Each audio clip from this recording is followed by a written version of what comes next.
Hello, welcome student. Today we will understand next point from this chapter, popular struggle and movement. We will study democracy and popular struggle. ये तो chapter का नाम है बेटा, ये आपके पॉइंट्स का नाम है. तो इस पॉइंट्स को हम एक्सप्लेन कर रहे हैं पहले. तो देखिए हमारे पास डेमोक्रेसी में क्या होता है, स्ट्रगल होता है. सबसे पहले स्ट्रगल किसके लिए होता है, पहले ट्रांजिशन के लिए होता है.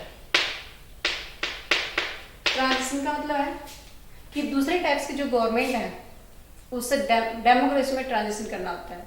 जैसे आपने नेपाल में देखा और दूसरी कंट्री में भी इसी प्रकार का स्ट्रगल होने के बाद जो 9th क्लास में आपने स्टडी की थी उसमें यही क्लियर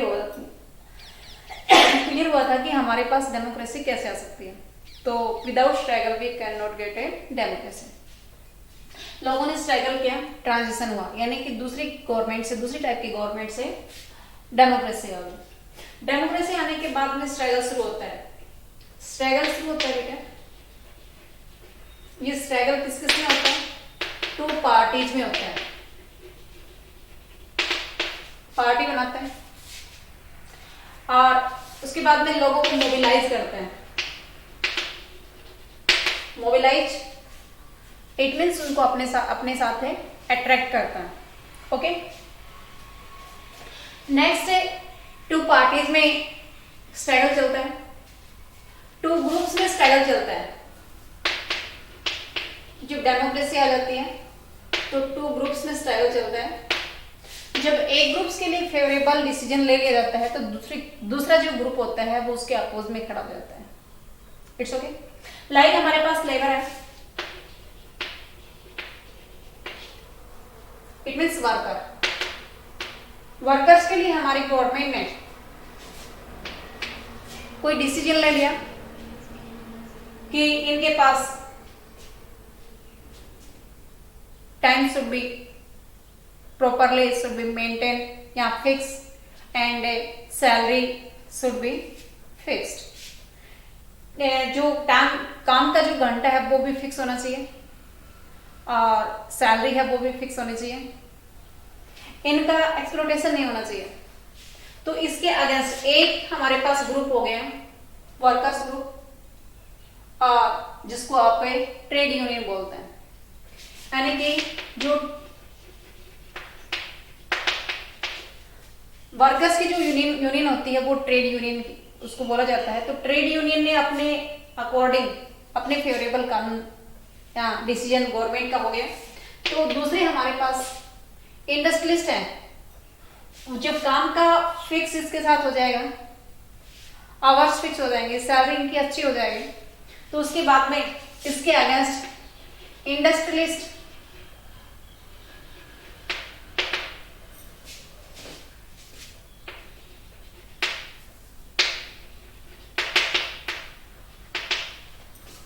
इसके अपोज में खड़े हुए.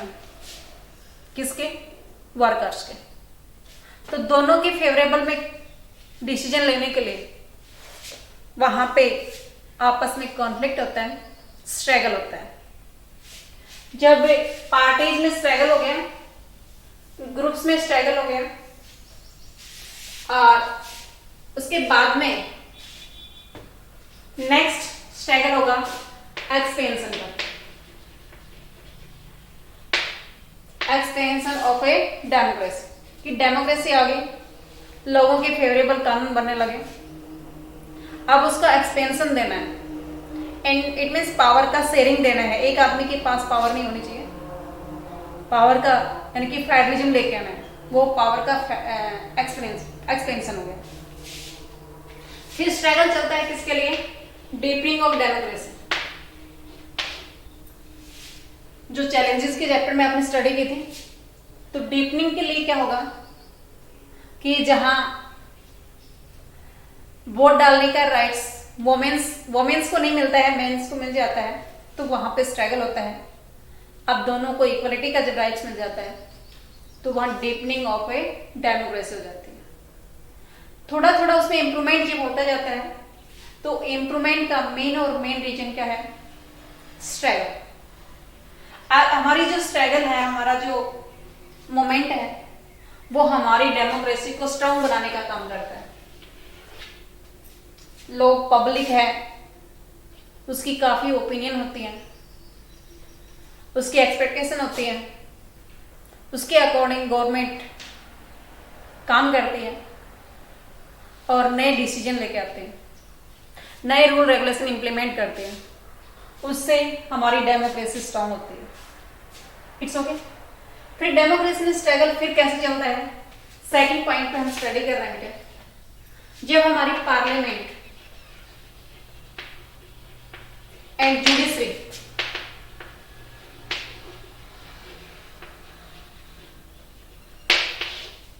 खुद सस्पेक्टेड हो जाती है, खुद संदेह के घेरे में आ जाती है, जब वो खुद डिसीजन नहीं ले पाती है, तो पावर हमारी पब्लिक के पास आ जाती है।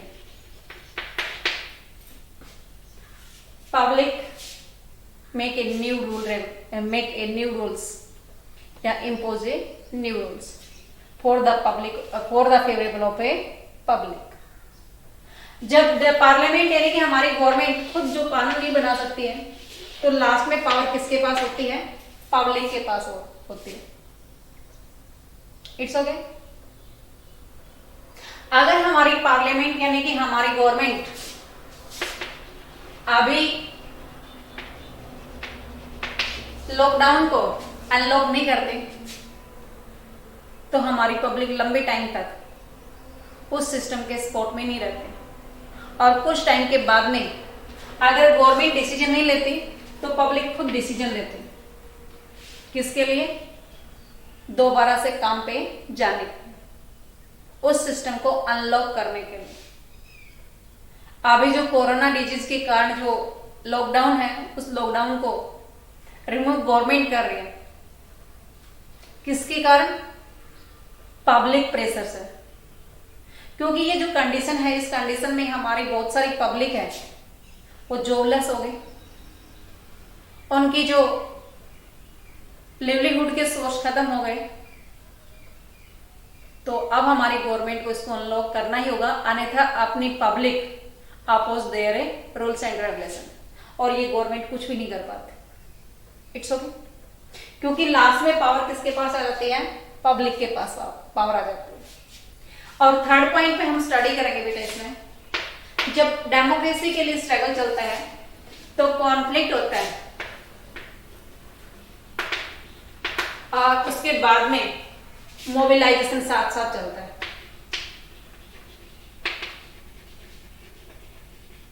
लोगों में टकराव होता है, आपस में स्ट्रगल होता है। अभी मैंने लेबर के ट्रेड यूनियन की और इंडस्ट्रियलिस्ट की बताई, ऐसे ही दूसरे जो ग्रुप है हमारे पास, उसमें भी ऐसे आपस में स्ट्रगल चलता है, और उसके बाद में वो अपने फेवरेबल करने के लिए लोगों को ज्यादा से ज्यादा मोबिलाइज करते हैं, अट्रैक्ट करते हैं, तो वो मोबिलाइजेशन होता है। इसके माध्यम से ये कॉन्फ्लिक्ट होने के बाद जो मोबिलाइजेशन होता है, वो इस मीडियम से, इस वे से होता है, पॉलिटिकल पार्टी बनाई जाती है।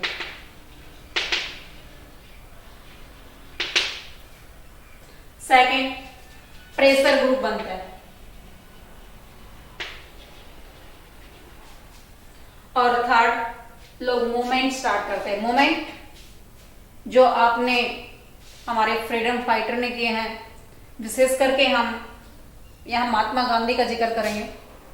उन्होंने 3 स्ट्रगल किए थे, 3 मूवमेंट स्टार्ट किए थे, जो आपने 8th क्लास में पढ़ा था और 10th क्लास के हिस्ट्री के चैप्टर में स्टडी किए थे। इसके अंदर हमारे पास non cooperation movement, civil disobedient movement और क्वाइट इंडिया मूवमेंट वो मूवमेंट है। इस मूवमेंट के माध्यम से हम उस कॉन्फ्लिक्ट को सॉल्यूशन देते हैं, और उससे हमारी डेमोक्रेसी स्ट्रांग होती है, और लोगों को मोबिलाइज करते हैं। जब लोग अपने साथ फेवरेबल काम करने के लिए एकजुट होते हैं, और जब उनके स्ट्रगल से जब इम्प्रूवमेंट होता है, उनको राइट्स मिलते हैं, तो वो सभी लोग उस डेमोक्रेसी का अपने आप में उसका एक पार्ट मानना शुरू कर देते हैं, अपने आप को उसका एक ऑर्गन समझने लग जाते हैं कि हम भी इसका हिस्सा हैं। तो वो उससे डेमोक्रेसी के लिए हमेशा सपोर्ट करने का काम करता है, जब उसके स्ट्रगल के अकॉर्डिंग, उसकी मूवमेंट के अकॉर्डिंग जब उसको रिजल्ट मिलता है।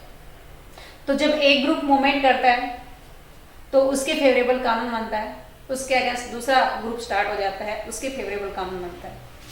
ऐसे करके हमारे यहाँ पब्लिक में स्ट्रगल चलता रहता है, मूवमेंट कॉन्फ्लिक्ट होता रहता है, और वो लोग नए नए ऑर्गेनाइजेशन बनाते रहते हैं, उसके अंदर लोगों को मोबिलाइज करते हैं और गवर्नमेंट पे प्रेशर बनाते हैं। It's okay. यहाँ पे हमारे पास जो कॉन्फ्लिक्ट और मोबिलाइजेशन का हम जिक्र करें तो 2 एग्जाम्पल की हमने स्टडी लास्ट वीडियो में की थी। उसमें फर्स्ट नेपाल का और सेकंड बोलिविया। नेपाल में SPA 7 party alliance plus communist party,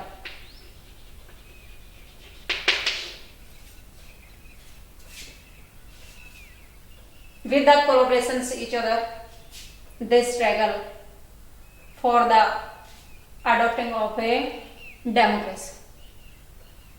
Okay. अब नेक्स्ट हमने स्टडी की थी, इसी के अंदर दूसरा एग्जांपल था हमारे पास बोलिविया। बोलिविया कंट्री के अंदर वाटर का प्राइवेटाइजेशन किया था।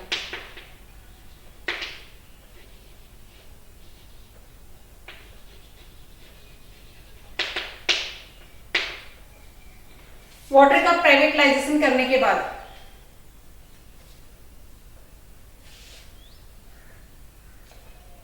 लोगों को 1000 रुपीज पर मंथ के हिसाब से वाटर का रेंट या वाटर का बिल पे करना पड़ता था। उसके अगेंस्ट में बोलिविया में एक ऑर्गेनाइजेशन क्रिएट हुआ। उस ऑर्गेनाइजेशन का नाम था फेडेको।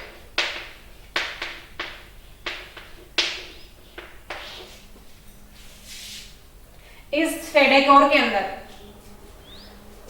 वहां के लोकल प्रोफेशनल थे, इट मीन्स इंजीनियर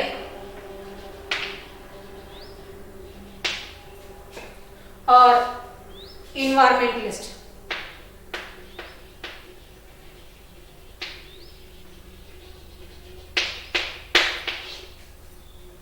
इन लोगों ने मिलकर के वहां बोलिविया का जो वाटर के लिए लोगों का स्ट्रगल था उसमें सपोर्ट किया था, और उस प्राइवेटाइजेशन के सिस्टम को रिफ्यूज करके दोबारा से गवर्नमेंट की अथॉरिटी में वाटर की सप्लाई को दिया था।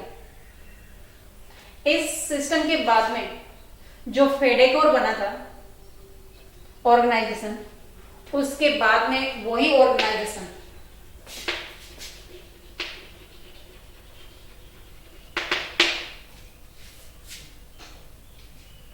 सोशलिस्ट पार्टी के नाम से फेमस हुआ।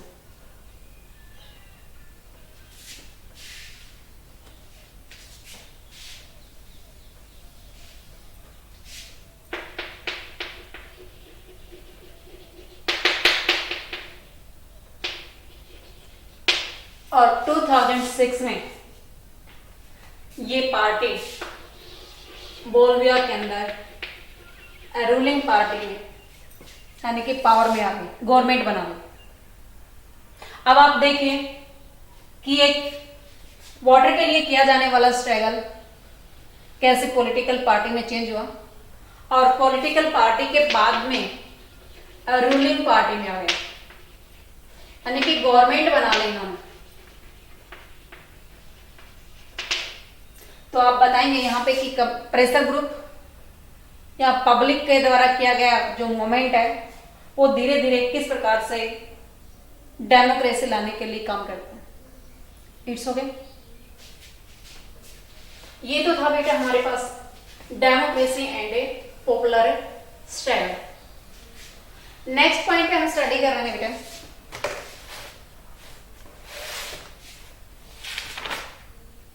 Pressure group and movement.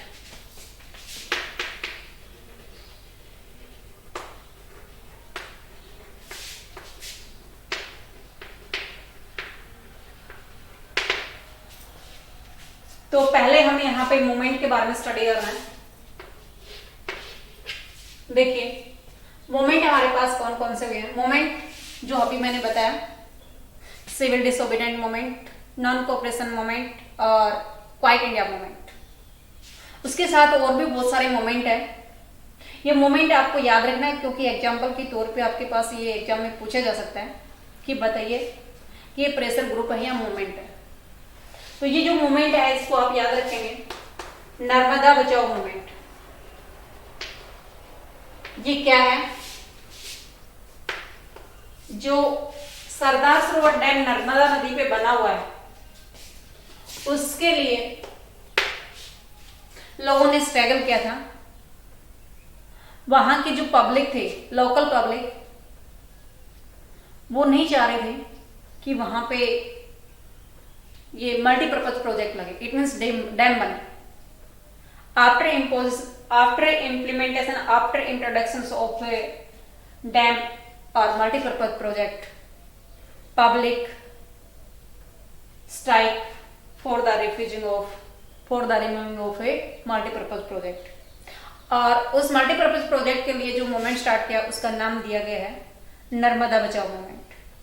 क्योंकि जो डैम बनता है उसके साथ में जो एरिया होता है वो सबमरीन हो जाता है और लोकल पीपल को माइग्रेट करना पड़ता है।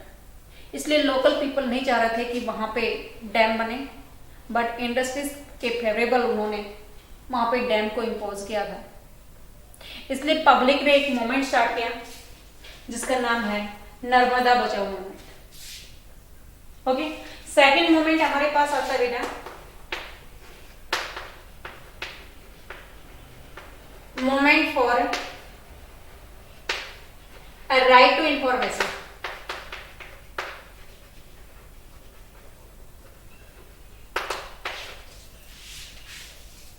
आज हमारे पास आरटीआई है जो हमने इकोनॉमिक्स की बुक में स्टडी की थी। Right to information. अभी हमें किसी भी पॉइंट्स पे अगर जानकारी लेनी है तो आरटीआई लगा दीजिए, आपको इंफॉर्मेशन मिल जाएगी, चाहे वो प्राइवेट सेक्टर की हो चाहे वो पब्लिक सेक्टर की हो। इट मीन्स गवर्नमेंट की हो चाहे वो किसी पर्सनल व्यक्ति की हो, आप आरटीआई लगा करके कोई भी इंफॉर्मेशन ले सकते हैं। तो ये मूवमेंट लोगों ने स्टार्ट किया, movement of a right to information. Next, anti liquid.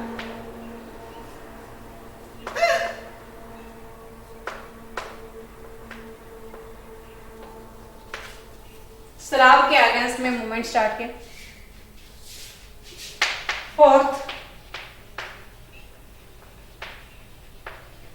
Environmental movement. अगर आप लोग अपने सराउंडिंग में कहीं भी आप पे वेस्टेज को बर्न करते हैं तो इन्वायरमेंटल मूवमेंट के तहत लोगों के द्वारा जो स्ट्रगल किया जाता है उससे उसको ऑफेंस करार दिया है, वो अपराध होता है। तो ये ऐसे करके इन्वायरमेंट मूवमेंट है वो इन्वायरमेंट को बचाने के लिए प्रयास करने वाला होता है। नेक्स्ट है वोमेन्स मूवमेंट। महिलाओं ने अपने लिए मूवमेंट स्टार्ट किया इक्वलिटी का राइट्स पाने के लिए। तो ये हमारे पास थे बेटा मूवमेंट। अब हम स्टडी करेंगे प्रेशर ग्रुप के। Pressure group is divided into two part. First, public interest group और second, sectional group.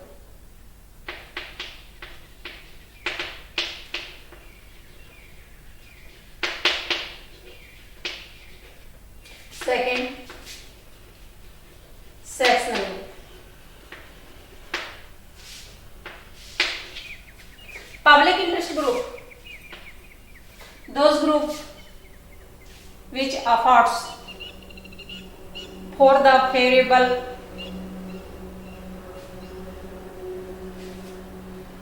on a public rights. Sectional group, it is favorable of a one sections of the society. It means हमने यहाँ पे जो trade union के बारे में study की थी, जिसको वर्कर्स बोल सकते हैं, वर्कर्स के द्वारा किए जाने वाला struggle, teachers union, students union, lawyer union आदि आदि किसी भी पॉइंट्स पे जो यूनियन बनती है, वो जो यूनियन काम करेगी वो केवल सोसाइटी के एक सेक्शन पे ही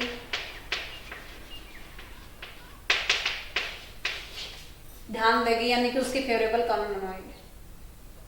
और जो हमारे पास पब्लिक इंटरेस्ट ग्रुप है वो पूरी पब्लिक के लिए काम करता है। यहां पे हम एग्जांपल पब्लिक इंटरेस्ट ग्रुप में बॉम्बसेट को दे सकते हैं।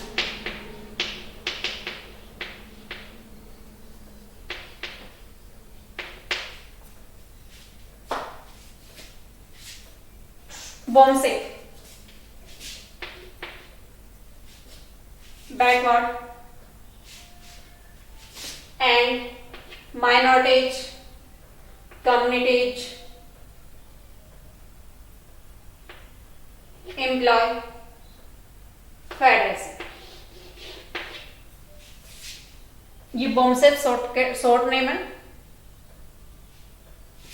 इसका पूरा नाम backward and minorities, communities, employ, federation.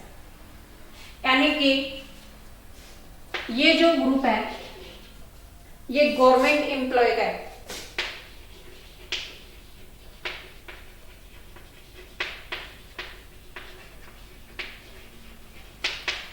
Government employ जिसमें काम करते हैं और ये लोअर कास्ट के लोगों को अपलिफ्टमेंट के लिए काम करते हैं।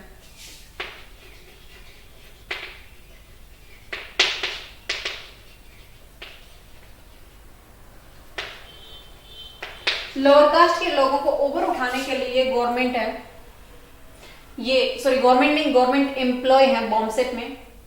वो सभी के सोसाइटी के इक्वलिटी के लिए प्रयास करने वाले हैं, वो पब्लिक इंटरेस्ट ग्रुप में आ गए। It's okay. अब हमारे पास इसमें पॉइंट्स आते हैं बेटा कि प्रेशर और प्रेशर ग्रुप और मूवमेंट में क्या डिफरेंसेस है। तो हम यहां पे बताएंगे movement decision making is more informal and flexible. इसका जो डिसीजन मेकिंग का काम है वो ज्यादा इनफॉर्मल है और फ्लेक्सिबल है।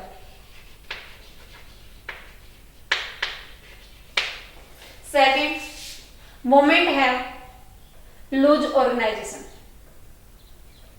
इसके अंदर कुछ ढीला ढाला सा संगठन होता है, बट इसमें ऐसा, इसके अगेंस्ट होता है, इसमें ऐसा नहीं होता है। और उसमें सिमिलरिटीज अगर बतानी होगी तो ये प्रेशर ग्रुप और movement both force the government for the favorable condition। अपने अपने ढंग से बात मनवाने के लिए गवर्नमेंट पे प्रेशर करते हैं और डायरेक्ट इलेक्शन नहीं लड़ते हैं, बट इनडायरेक्ट रूप से वो पॉलिटिकल पार्टीज में इन्वॉल्व होते हैं। It's okay.